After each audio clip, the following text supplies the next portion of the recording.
The first talk of the 2020 Graph Signal Processing Workshop will be delivered by P Palomar. Daniel is a professor at the Hong Kong University of Science and Technology and has a strong background and remarkable work in the areas of optimization, signal processing, and more recently, financial engineering. He has a number of awards, and he's the author of several books that I myself find very clarifying.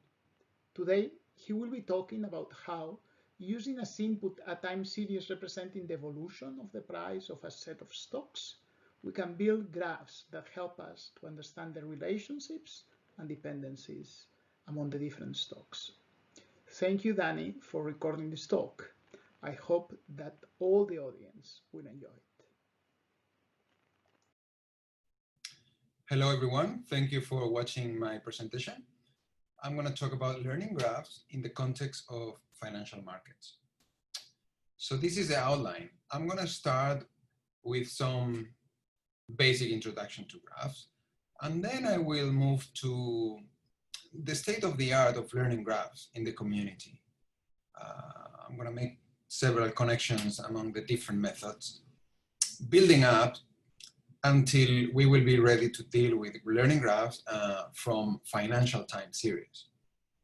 So let's start. So this is a joint work with my student Vinicius, and also these are some other of my students with whom I've done research on learning graphs. So let's start. Introduction to graphs. Really simple. Basically, graphs are a way to represent information in a tidy way.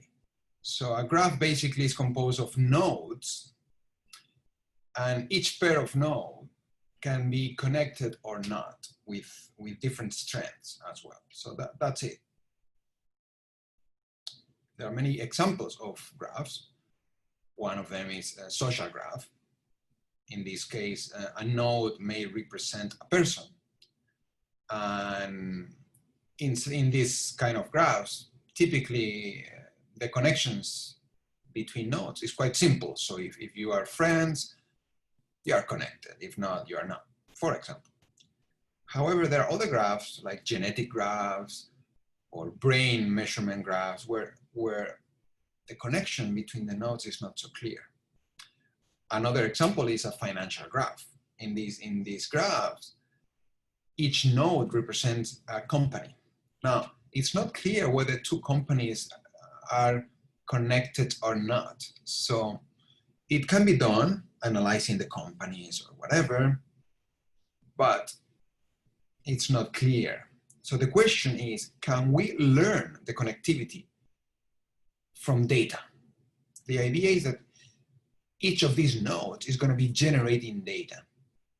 So can we learn the graph from that? So this is the general scheme. The idea is that we collect data into a data matrix. In our case, this matrix is going to be P by N. Little p denotes the number of nodes or number of stocks, and little n the number of observations. Note that in other areas, people use different letters like capital N for the number of stocks and capital T for the number of observations. We will stick to this notation in this presentation. Now, the idea is that each of the nodes generates a signal. So a graph signal is actually one snapshot of such a signal that lies on the graph. So basically, one graph signal contains one value of the signal from all the nodes. So anyway, the question is, can we go from this data matrix to learning the graph? Now, the graph mathematically is described by this triplet. This is, V is the set of nodes, E is the set of edges. But the most important part is this adjacency matrix W. That measures the strength of each of the connections. So that's what we really want to learn.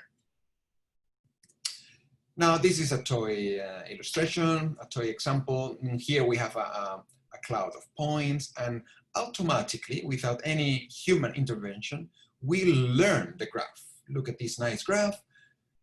in this case, by learning the graph, automatically we realize that there are two clusters of points, for example. Now, if you want to learn all the basics about learning graphs, I recommend these two very nice references that cover everything about learning graphs. Good. Now, let me mention a few more things about graphs. Now, there are several of these graph matrices. One of them is the adjacency matrix that I mentioned. We're going to assume that it's a symmetric matrix, so undirected graph. So in principle, with W, we have a characterization of the graph. That's it. We don't need anything else. But there are other matrices that people use, like the connectivity matrix is basically the binary version of this W. So if one element in W is 0, then the corresponding element in C is 0. And if one element in W is non-zero, then the corresponding in C is 1. That's it. It's the connectivity pattern. The degree matrix is important. So the degree of a node is the sum of the connections from that node to every other node. Okay, so basically it's the raw sum of W, if you think about it.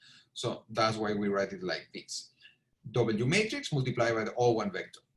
So this is performing raw sums. And that is going to give a vector with the degrees of all the nodes. Now, if we put that vector into a diagonal matrix with this operator, then we get this degree matrix. Fine. Now, the Laplacian matrix is a very interesting matrix. It's a bit weird the way we construct it, because it's constructed like this. This degree matrix minus the adjacency. So it's weird. In fact, there is a one-to-one mapping between W and L. So given W, you can construct L. And if I give you L, you can also construct W. So there is a one-to-one mapping. The question is, why do we need this Laplacian, this weird Laplacian? There are several reasons. Now, the Laplacian has some properties. Okay, for example, it's a positive semi-definite matrix. The number of this one is interesting. The number of zero eigenvalues denotes the number of connected components of the graph. We will come back to this later on. Also, L is singular, and it contains one eigenvector with all one elements. But the most interesting property is this one, this physical interpretation. This is very interesting. It turns out that if X is a graph signal, so one snapshot of a graph signal, right, measured on all the nodes, when you multiply X by the Laplacian like this is measuring the smoothness of that signal, or the variation. So it's measuring how much that signal changes from node to node, but taking into account the connectivity of the graph. So in other words, if two nodes are not connected, then the signal in those two nodes can be totally different, no problem. But if those two nodes are connected, strongly connected, the signals should be similar. So it's like a weighted computation of the variation of that graph signal. So you can see it here, right? This is the, the summation of the difference between all the elements of X, but weighted with the connectivity. And it's interesting because this is connecting W and L again. This is a very interesting expression we're going to use later. Okay? So that's it. We are ready to start exploring different ways of learning graphs. So let's go for it. Our first stop is going to be learning graphs based on this concept of smooth signals that we have just learned, right? Now take a look at this. We saw before that for a graph signal, you can multiply that X transpose by L and times X to get the smoothness. So now imagine we have multiple observations. So we have n observations. We put them into the matrix X, and this is actually measuring this smoothness of the graph signals, but all the signals, all the n signals, okay? Anyway, it's just the sum of the smoothness of each observation. That's what it is. And of course, we can relate it from the previous relationship in terms of the adjacency matrix. Now, these denotes, this is denotes the signal, the n observations at node I, and this is the n observations at node J. So anyway, we can also write this in a compact expression with a trace operator, just defining this matrix Z. That's it. So it's very nice. So this Z, every element of Z measures the Euclidean difference between the signals on two different nodes. That's it. Now, so basically we have, this is a nice expression. It's linear in L. This one is also nice. It's also linear in W. So both are nice. Okay, both are nice. So now we said before that we expect a signal to be smooth on the graph. Because, as I said before, if two nodes are not connected, then the signal can be different in those two nodes. But if they are strongly connected, of course, it should be similar. So when we measure the smoothness, it should be small, right? Now, we can turn this around now. Imagine you don't know the graph, but you have the signal. Well, because you know that that signal should be smooth on the true graph, you can try to learn the graph like that.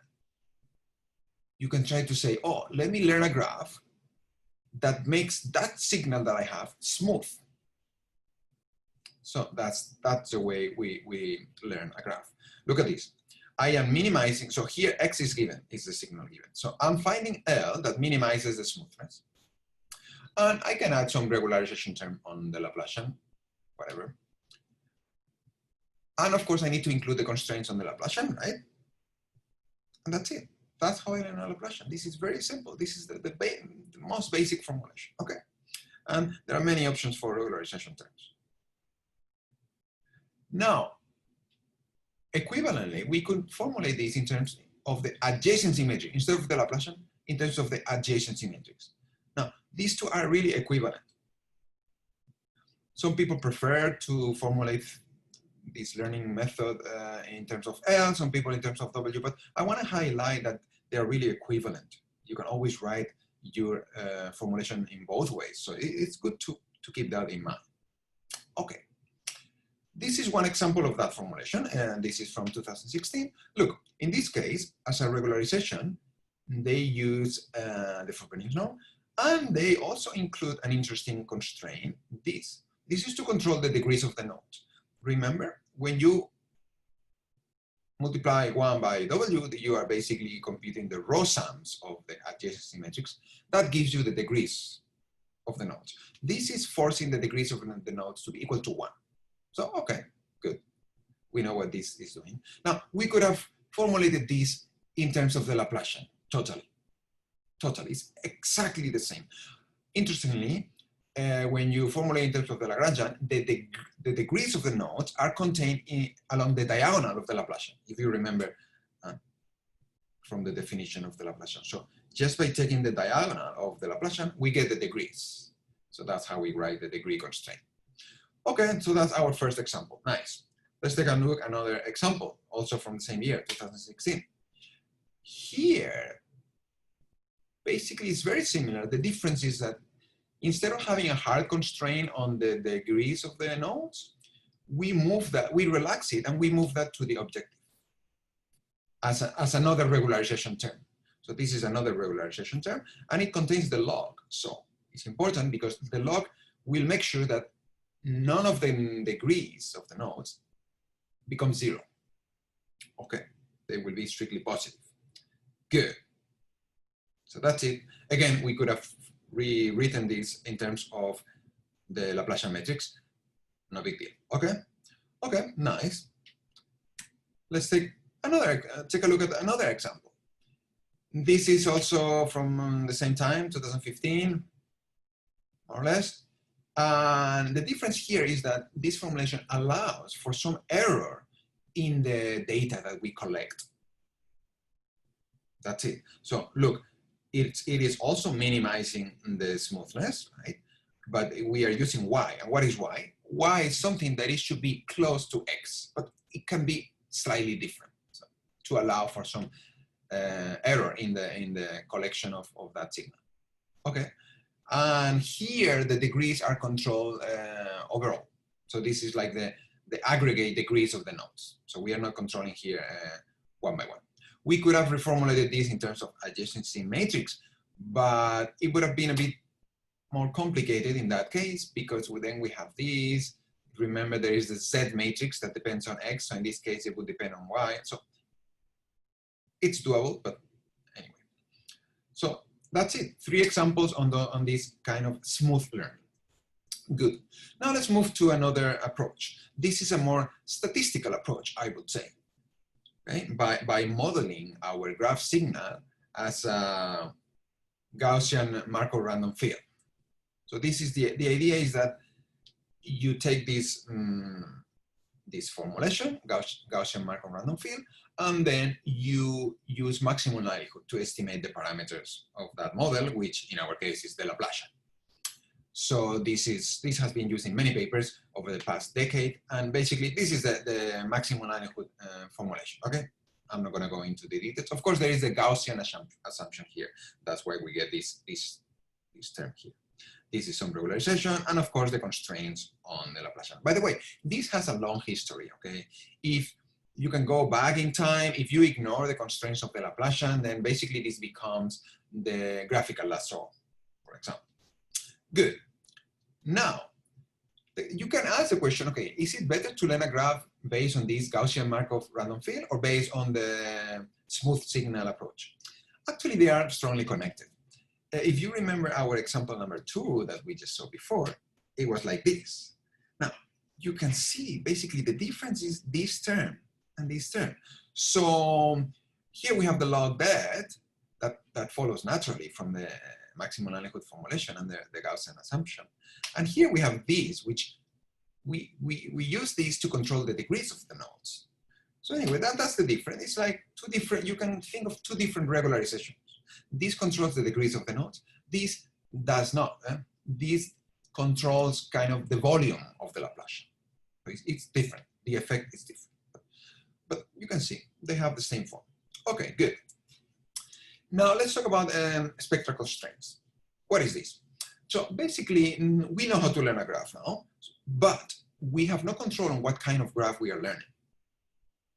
And it turns out that there are different classes of graphs. So let me show you, for example, these are some classes of graphs that are very well known. So like a multi-component graph or bipartite graph. Now, imagine you know that your particular problem belongs to one of these types of graph. You want to learn the graph, but you want to learn a graph of one of these types. Can we do that? Can we impose this additional knowledge into our learning procedure? If you have this additional knowledge, you should include it, of course, to learn the graph better. Now, the answer is bad news, because the problem is that specifying the type of graph is kind of a combinatorial property. So it's difficult. In fact, it's an NP-hard. It's an NP-hard problem to enforce one of these types of class. But interestingly, it turns out that those structural properties of the graphs, at least for many of the graphs, can be characterized by spectral constraints. In particular, spectral constraints mean constraints on the eigenvalues of the Laplacian matrix or eigenvalues of the adjacency matrix, or both at the same time. So, but of course, learning a graph including such spectral constraints is difficult. It's difficult. So again, doesn't look good. But, well, it's doable. It's doable. So this would be the Gaussian Markov random field formulation with some regularization for sparsity, constraints for the Laplacian, and here we have our new constraint that looks very innocent, just one more line, but this is really nasty. I mean, think about it. You want to control the eigenvalues of your matrix variable, and it has to satisfy some constraints. This is obviously a complicated non-convex problem, but we developed actually last year some very efficient algorithms to deal with these kind of problems. Okay. And we developed an R package that is available. Good, so at least we can do it. Now, in our case, in the financial markets, we are interested in one particular type of graph, K component graph, because we are interested in doing clustering, as you will see. So let's take a closer look at that particular type of graph. So it's very interesting because it turns out that the Laplacian, you can compute the eigenvalue decomposition, right? All these eigenvalues are non-negative because the Laplacian is a positive semi-definite matrix. Anyway, it turns out that if we have a multi-component graph, in particular a K-component graph, so with K cluster, it turns out that the k smallest eigenvalues are equal to 0. It's a beautiful, very clean equivalence. So this is an example. You can see here a graph with 3 components, 3 clusters. If you compute the eigenvalues of the Laplacian of this graph, and you plot the eigenvalues, look what you get. The 3 smallest ones are 0, exactly, and then the other ones are positive. So it's very nice. So it's going to be critical to learn how to control the smallest eigenvalues of the Laplacian. Very important. Now, let's see how we would do that. So one way is to do this, to say, okay, I want to control the rank of the Laplacian. If it's going to have k 0 eigenvalues, it means that the rank is going to be p minus k, because the dimensions of the Laplacian is p by p, right? Another way of saying this is like this, saying, okay, the sum of the k smallest eigenvalues has to be equal to 0. It's equivalent. Now, this expression is convenient because of this alternative representation of the sum of the k smallest eigenvalues as this minimization. Okay. We minimize the trace of this product. Here we have our Laplacian, and V is a semi-orthogonal matrix. That's going to be equivalent. So we're going to use this. Now, you can see that in order to get a k-component graph, we are playing with eigenvalues of the Laplacian. So in this case, it's more convenient to express the formulation of the learning problem in terms of the Laplacian rather than in terms of the adjacency matrix. Okay, makes sense, right? So let's take a look. Imagine our previous example one.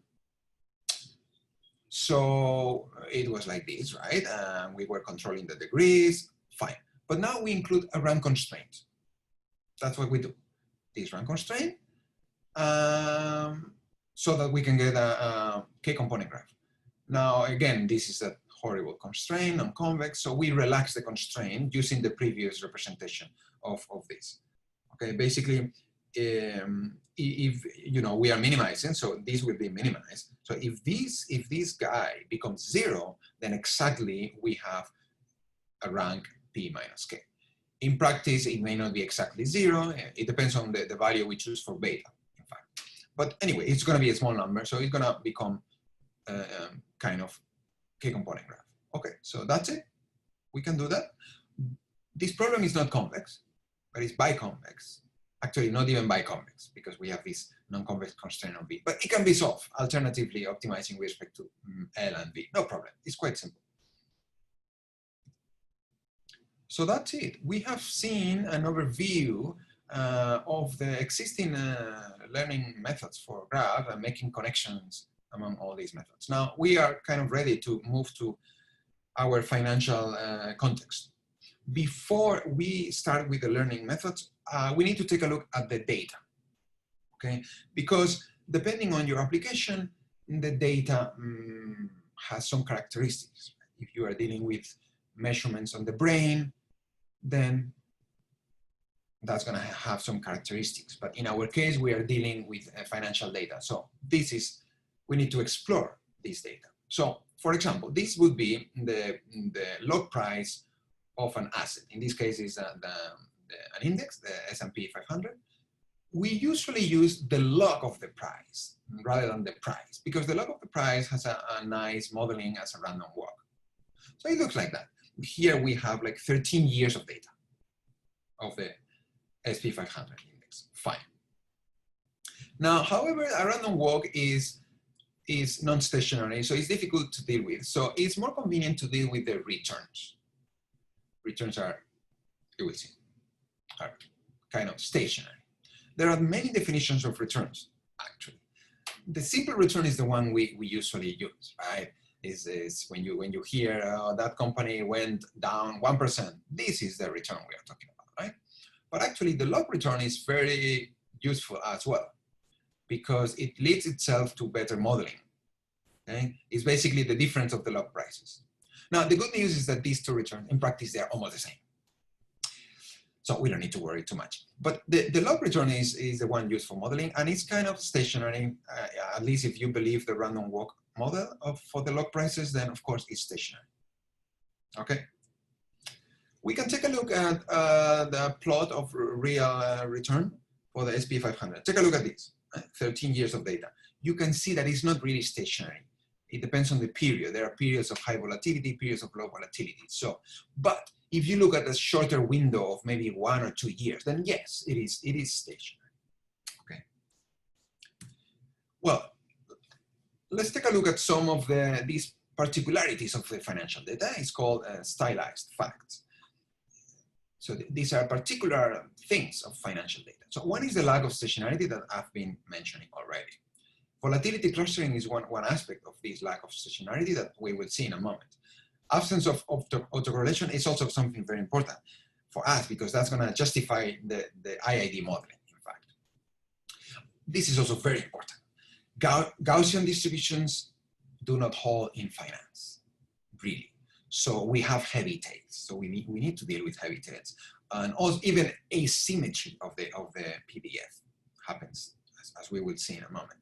Also, this is interesting, positive correlation of the assets. This is an artifact from the fact of the market factor you will see later. So let's take a look at this. This is the envelope of the log returns over time. This is called volatility. You can see that it has some kind of memory. When the volatility is high, it remains high for a while. When it becomes low, it remains low for a while. So there is some memory. There is some time variation that we cannot ignore. So we cannot just learn a static graph. We need some kind of dynamic graph. This shows the autocorrelation function of the returns. You can see that pretty much there is no autocorrelation for lags different than 0. So maybe a little bit here, but it's really insignificant. So this is a good justification of our use of IID model. Okay. Now this is very important. This is the histogram of the returns. Now, when you take returns, you can take different frequencies. You can consider daily returns, weekly returns, monthly, bi-monthly, quarterly, okay. It's interesting to notice that depending on the frequency of the return you use, the data is completely different. It shows different things. Here I'm showing just 3 frequencies, daily returns, monthly, and quarterly, and you can see that they look different. And you can see that I'm trying to fit a Gaussian distribution, unsuccessfully. Definitely the Gaussian doesn't fit very well because of the tails. Look at this. And the Gaussian distribution has exponentially decaying tails, but the reality does not have such tails. It has thicker tails, heavier tails. It's called heavy tail distributions. Now, if you look at the monthly returns, it's even worse. And even worse because it's also tilting to the right, which is the worst thing that can happen, because if this is tilting to the right, the left tail becomes thicker, which is the bad one. This is where we lose our money. And quarterly return is even worse. So clearly forget about Gaussian distributions here. Now these are QQ plots. These are used to identify the tails, how heavy the tails are. I'm not gonna get into the details, but basically if these points were to align with that black line, then it will be Gaussian. But because they have these gaps here, then that means that indeed they are heavy tails. For all the frequencies, they are heavy tail, clearly. And this is a plot of the kurtosis that measures how heavy the tail is versus the frequency of my return. In any case, for any frequency, we really have heavy tails, but it changes with the frequency, like I mentioned before. So for daily, is really, really worse. Okay, good.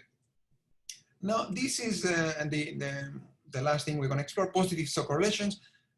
This is an artifact of the fact that all the stocks strongly depend on the market factor. Because of that, they look like they are positively correlated, okay? This is going to be useful for us because it's going to be a good justification for our use of the Laplacian in our learning, okay? This is going to basically also imply under some assumptions that the partial correlations are also positive, and so everything is going to fit nicely.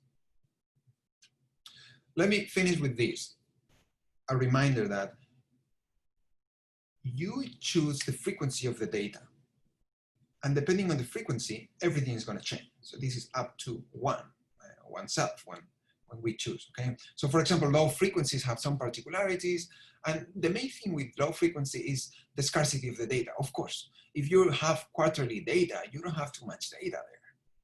Now, if you have daily data, at least every year you have 252 points, which is not too much anyway, if you want to learn, if you want to estimate things or learn things.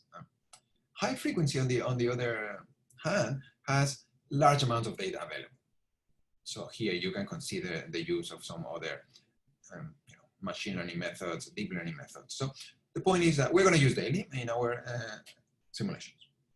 Now, let me show you the data that we're going to use for our graphs. In particular, we're going to use 3 years of data. It looks like this. These are the log prices. These are the log returns. So indeed, you can see that there is time variation. So we need some dynamic graph for sure. Good. And so there are 11 sectors, but we are going to, for simplicity of the plots, we're going to consider just these 3 sectors: industrials, consumer staples, and energy. Right, to simplify things, 3 sectors. So we're going to consider a few hundreds of stocks belonging to these 3 sectors.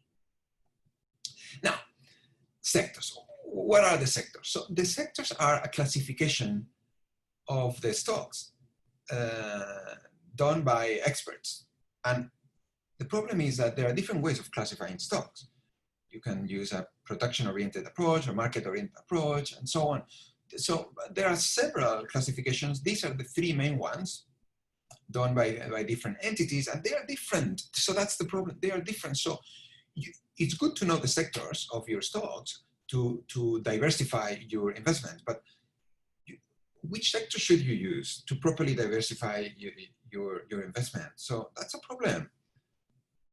They are similar most of the time, but also different sometimes. So it's not clear. So my take is, forget about these sectors, just learn the graph of stocks, learn the clusters. Mostly the clusters are going to fit the sectors, of course, but they can adapt also. Also, the sectors, the definition of the sectors, by the way, it changes with time. Every now and then they change. So one asset that was in one sector, suddenly it changes to another sector. So it's difficult to deal with that. So the best thing is to learn everything automatically. So let's take a look. Let's see, let's learn some basic lessons first. So let's assume we're going to use the Gaussian macro-random field formulation. Remember, there was this term in that formulation, in that maximum likelihood formulation. This is the sample coherence matrix, so it can be written like this. And because of the relationship between the Laplacian and the adjacency, we can write it like this. Remember, we saw that before. Now, Z, if you remember, if you look at the elements of Z, basically it contains the Euclidean distance of the signals from the node. So in this case, each element contains the Euclidean difference of the mean time series of stocks and ij. This follows naturally, okay? It just follows naturally from this framework. Now, my question is that what we want? Do we want to measure how 2 stocks are similar or not based on the Euclidean distance? I don't think so. Because of this, think about this. Imagine 2 perfectly correlated stocks with different variances. Basically, it's the same stock, but with 2 different scales. So if you use Euclidean difference, you're going to get a big difference. So they will look like totally different stocks. But to me, they are the same. It's just a scale. So lesson number 1, we should normalize each time series or stock. So in other words, we should use the sample correlation matrix. Okay, let's take a look at some numerical experiment. This is a graph that we learned from those 3 sectors, right? Using the original data. Okay. You can see that there are like we learned three clusters, one cluster, another cluster, another cluster. It's not very good. If you normalize the data, just by normalizing the data, you get a much better result. So definitely the previous lesson was correct. Lesson number 1 is clear to me. Okay, let's go for our lesson number 2. The effect of the market factor. I'm not going to go into the details, but you need to know that the stocks are strongly dependent on some factors. And there is one of them that is called the market factor. Okay, so because of that, because of this strong dependency, the correlation of the stocks is gonna be very high and positive just because of the market. So do you really want to capture that in the graph? Then everything will appear connected in the graph. So actually, one can argue that it's better to use these residuals to learn the graph. So use the sample covariance matrix of these residual to learn the graph. And many people do that. But if you take, so it makes sense, but if you take a closer look, see what happens. You take a closer look, you will realize that this Z matrix, as I said before, is actually computing the Euclidean difference between the signals from two stocks. That means that the market disappears because the market factor is common on these two stocks. So it automatically disappears. And that's because, by the way, beta is close to 1. So you don't need to worry actually about removing the market. It's already removed automatically. If you normalize each stock, like we said in lesson 1, it's even more so because beta actually becomes 1. So definitely lesson number 2, it is not necessary to remove the market factor. See, it is automatically removed. You can say, oh yeah, but I still want to remove it. But you don't need to, okay? Don't fix what ain't broken. Let's see some numerical results. This is original data without removing the market. And this is when you insist to remove the market. Yeah, I mean, it's not very different, but it's a bit worse actually. You know, these guys here are properly clustered, here not. So it's clear to me, don't bother, don't remove the market. Good. Now, two-stage versus joint design. This is very interesting. There are several papers that estimate, learn a graph somehow, whatever learning formulation you want to consider. And then if you want to cluster, then you can approximate the Laplacian by a low rank 1 so that you are basically getting the clusters. Of course, another approach, more elegant, is to do it jointly. Whatever formulation you use for the learning, just add this additional constraint of the low rank for L. Of course, then it gets more complicated to deal with that. You need to develop a more sophisticated algorithm, but it's doable, and probably you will get better results. Let's see. Let's see numerical results. Look, this is the two-stage. First you learn, then you impose 3 clusters. You get 3 clusters, 1 cluster, another cluster, and another cluster, but it's not good. This is when you put it together. Definitely, we have our lesson number 3, the joint approach, much better than the two-stage. So forget about two-stage, forget about it. You cannot use it. Good, let's move on. Isolated nodes, that's another important issue, okay? Because the moment you impose a low rank on the Laplacian, you typically have these issues of isolated nodes, and as I'm going to show you in a second. So the way to avoid isolated nodes is to control the degrees of the nodes. An isolated node has no connection with any other node, so it will have a degree equal to 0. So if you force the degrees, the degrees of the nodes to be equal to 1, or if you regularize this, then you can avoid isolated nodes. So we should include this control. So that's our lesson number 4. We're going to see in a second the numerical results. A graph learning formulation that enforces a k-component graph should also control the degrees of the nodes. Otherwise, you're going to get awful results. Let's take a look in a second. Look at this. This would be the join. What are we looking at here? Okay, let's not get lost in the math. This is the Gaussian Markov random field formulation, the usual, with some regularization for sparsity. And here I'm enforcing low rank. Like I said, I want low rank to get clusters, so I enforce low rank. But if I do this, which we can do with the state-of-the-art methods, if we do this, we are going to get isolated nodes. So again, we need to control the degrees. Okay, and then the problem will be fixed. Let's take a look. Look, this is learning low rank design, imposing 3 clusters. You see what happens because we are forcing the learning to get 3 clusters. Okay, the learning says, oh really? So I'm going to give you 3 clusters. 1 isolated node, that's 1 cluster. Another isolated node, 1 cluster, and the rest is all together, third cluster. That's not what you want, but it turns out that that's what happens. And you can change this penalty term that controls how strong the regularization is, but nothing, it can get even worse.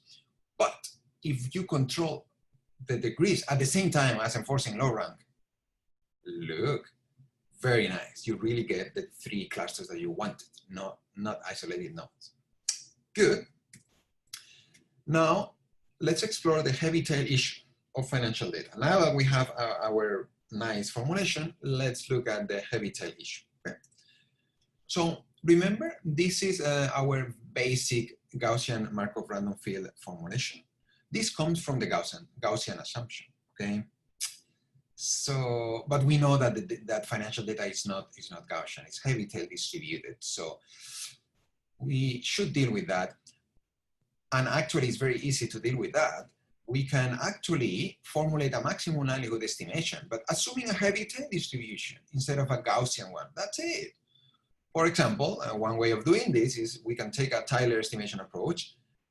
It's very simple. Basically, you write this kind of likelihood. The difference is just that this linear term here, it's a trace, it's a linear term, becomes a summation of logs. So the log is the new thing, okay? Basically, this log is going to penalize the outliers in a way. And you can assume any other distribution, the heavy tail distribution, like student T, Cauchy, and you will have slightly different expressions here. But now the thing is that, okay, you have this, so now can we learn the graph from this? The problem is that it's non-convex and it's difficult to deal with this directly. But we can do it in a very elegant way. We can use the majorization minimization framework, and the idea is that you approximate that formulation by another one that is easier, but you need to do this successively. So you need to iteratively approximate the problem a few times, not too many times. But I'm not going to go into the details, but basically the idea is to get rid of the log. This term that we had, you find an upper bound that is convenient. In this case, you see our upper bound has the same form, but without the log, there is no log. So that allows us to rewrite our previous problem like this. So you see, I call this Gaussianized because it looks like a Gaussian maximum likelihood estimation, but the only difference is that the sample covariance matrix is the one obtained in the previous iteration. And if you look at the definition of this, it's like a weighted sample covariance matrix. So it's actually the sample covariance matrix, but weighted with the Laplacian you obtained before. That's how you get the next Laplacian. And then you need to solve this a few times, to iterate a few times, not too many times, like 2 or 3 times, and that's it. That's it. Let's take a look at some results. This is what we get, the graph we learn assuming Gaussian model. Here we are not imposing a k-component graph. So you can see, you see the graph is kind of learning 3 clusters, but not exactly. And when we use heavy tail, much nicer. It's much nicer. You can see that it's much nicer. Okay, we are ready for our next and last point, which is the time variation issue. Time variation. Until now we've been learning static graphs, but we know that financial data is not stationary, so we need to have time varying graphs. Okay, definitely. So static graphs is what we've been doing until now. Okay. So of course, one way to do it is you can do it in a rolling window fashion, right? You can take your data and on a rolling window basis, take your data and estimate a different graph, right? You could try to do that. You could try to do that. The problem if you do that is that you are going to have even less data to estimate each of the graphs. So you are estimating more variables with less data. So it's going to be a bit difficult. So it's better to do it in a smarter way. Let's see if we can get dynamic graphs. This is the dynamic graph formulation or time varying graph formulation. The idea is that we're going to split the data into capital T blocks of data or chunks of data, each of them with several samples. Now, at this point, you could learn one graph for each of these blocks, but then probably you wouldn't have enough data for a good estimation, and also the graph would change too much from block to block. So we propose this formulation. Basically, this is the Gaussian Markov random field formulation, but we are learning one Laplacian for each of the blocks, each of the chunks. But the difference is this term. This term is imposing some time consistency between the one Laplacian and the previous one, so that the Laplacians are more smooth, so they change in a smooth way. So that makes a difference. Now, that's it. So it's quite simple. Now, if you solve this problem like this, you are basically learning the Laplacians for each of the blocks, but using all the available information.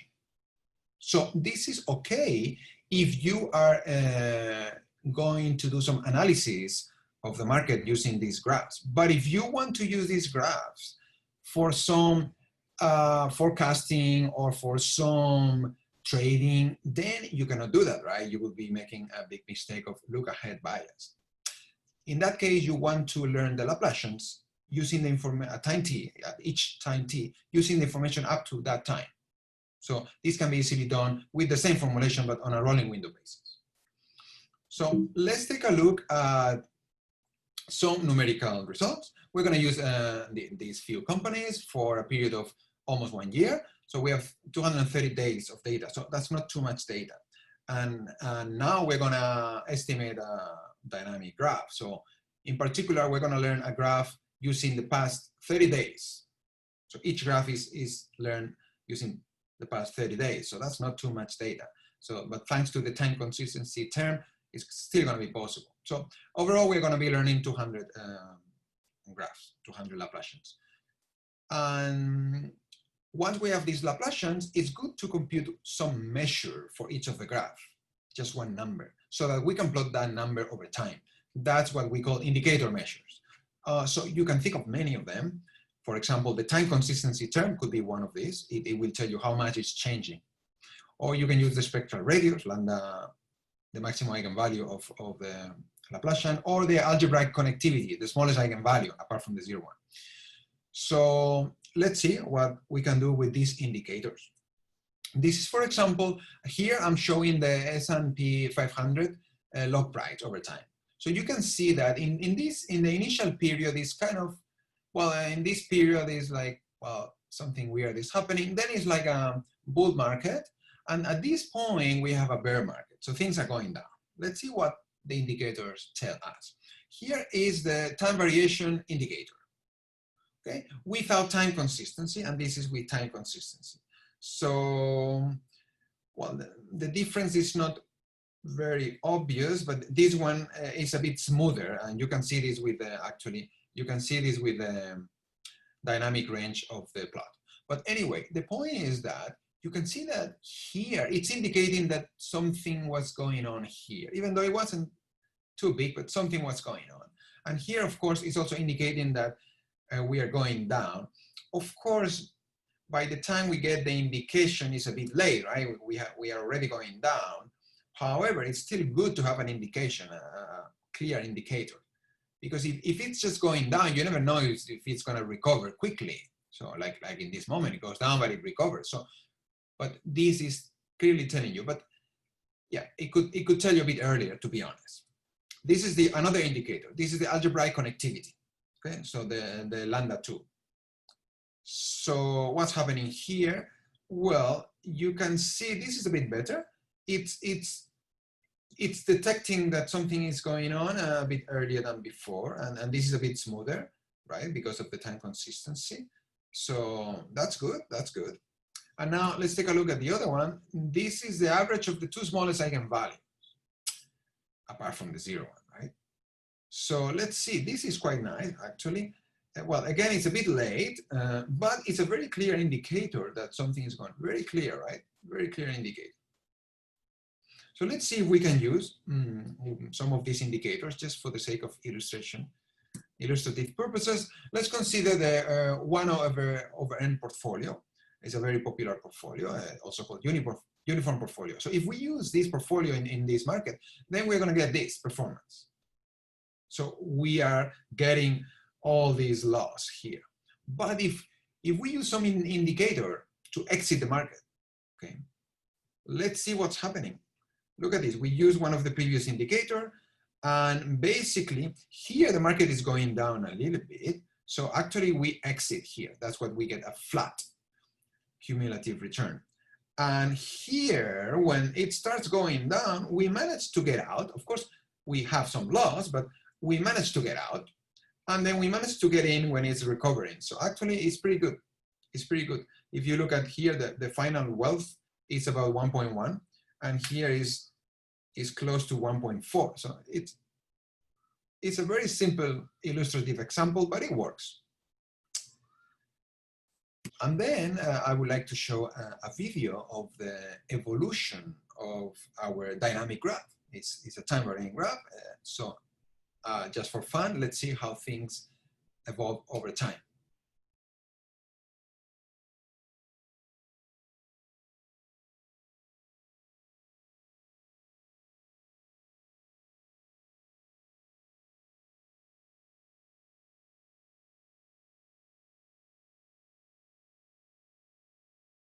So that was all.